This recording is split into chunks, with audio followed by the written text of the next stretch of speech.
நான் பிறந்ததுலேருந்து DMK, ADMK, DMK தான் இந்த நம்ம தமிழகமே வந்து பார்த்திங்கன்னா.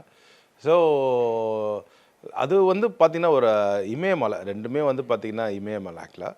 ஸோ ரொம்ப உலகத்திலே வந்து பார்த்திங்கன்னா இது மாதிரி ஒரு புரட்சி எப்போதுமே நடக்குது ஆக்சுவலாக. எப்போதுமே வந்து பார்த்திங்கன்னா லைக் இந்த 2 இமயங்களுக்கு முன்னாடி ஒருத்தர் வருதும், அவர் மிகப்பெரிய மனிதனாக ஆகிறதும், அப்புறம் ஒரு அந்த இமயம்ன்றது 3ஆக மாறிடும் ஆக்சுவலாக.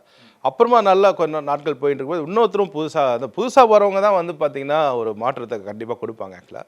அதனால் வந்து இது வந்து பார்த்திங்கன்னா இது தமிழகத்துக்கு மிகப்பெரிய ஒரு ஒரு எல்லாருக்குமே ஷாக்கு தான்.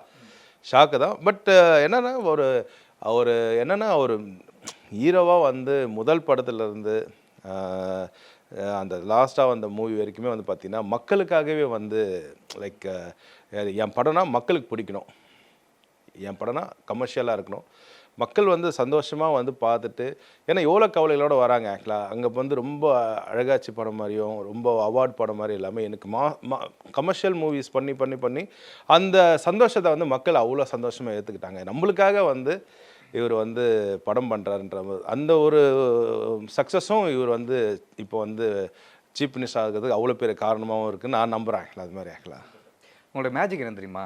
அது ஜனநாயகன் ஆடியோ லான்ச்சில் ராவண மோகன்டா சாங் வந்து பயங்கரமாக வந்து பேசப்பட்டுச்சு. அதுக்கப்புறம் பார்த்தீங்கன்னா இப்போது தமிழக வெட்டுக்கிழமை சாங் வந்து பயங்கரமாக ரீச் ஆகிட்டு இருக்கு. அதுக்கு ஈக்குவலாக நீங்கள் 2005 போட்ட பாட்டு இப்போ பயங்கர ட்ரெண்ட் ஆகிட்டு இருக்கு. கோடம் பக்கம் ஏரியா அந்த பாட்டு வந்து பயங்கரமாக ட்ரெண்ட் ஆகிட்டு இருக்கு. அதில் வந்து எப்படி நீங்கள் சோபாமாவை வந்து பாட வைக்கணும்னு நினச்சிங்க? ப்ரோ அது இந்த மேஜிக் வந்து உண்மையாக பார்த்தீங்கன்னா சிவகாசி வந்த புதுசில் விஜய் சாரே வந்து ஒரு இன்டர்வியூவில் கொடுத்துருப்பாரு ப்ரோ. என்னோடய படத்தில் வந்து அந்த வீடியோ வந்து நான் டெய்லி பார்ப்பேன் ஆக்சுவலாக. விஜய் சார் வந்து ஒரு ஃபங்க்ஷனில் பேசுவார். என்னோடய படங்கள்னாலே வந்து பாட்டு வந்து கன்ஃபார்மாக ஹிட் ஆகிடும். அதில் வந்து பார்த்திங்கன்னா சிவகாசின்ற படம் வந்து படத்தில் வந்த பாடல் வந்து 5மே வந்து மாஸ் ஹிட் ஆக்சுவலாக. ஸோ அதனால் வந்து அந்த படத்துலேருந்து நான் உங்களுக்காக ஒரு பாட்டு பாடுறேன்னு சொல்லிட்டு என்னாத்த சொல்வேனுங்கன்ற ஒரு பாட்டு பாடுவார் ஆக்சுவலாக.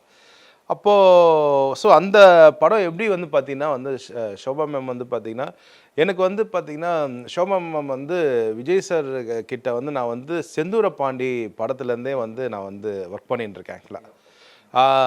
நான் ரொம்ப படிப்பெலாம் ரொம்ப கம்மியாக தான் படித்தேன். ஏன்னா இந்த ஃபீல்டில் வரப்போகிறேன்னு நான் தெரிஞ்சிட்ட பிறகு ஸ்கூலில் போயிட்டு எதுக்கு வந்து படிக்கணும், இசையை கற்றுக்கலான்னு சொல்லிட்டு அப்பத்துலேருந்து என்ன பண்ணுவோம், ஒரு சின்னதாக ஒரு கீபோர்டு ஒன்று இருக்கும் என் பக்கத்தில். பெருசாலாம் வாசிப்பேனான்னு தெரியும், ஒரு கார்ட்ஸ் மட்டும் வாசிப்பேன். அப்போ வந்து பார்த்திங்கன்னா எங்கள் சித்தப்பா சபேஷ், முரளி, சிவா சித்தப்பா தான் கீபோர்டில் அவங்க வந்து டானாக இருப்பாங்க ஆக்சுவலாக. ஸோ என்கிட்ட சொல்லிக் கொடுப்பேன், இப்படி வாசிக்கணும்ப்பா அப்படி வாசிக்கணும்னு சொல்லிட்டு. அப்போது எனக்கு நல்ல அவருக்கு செந்தூர பாண்டி கூட நான் நல்லா அந்த படத்தில் கூட ஒர்க் பண்ணியிருந்தேன் ஆக்சுவலாக. அப்போது வந்து எந்த டைரக்டர்ஸ் வந்தாலுமே அப்பா வந்து ரொம்ப ஜாலியாக பேசுவார்.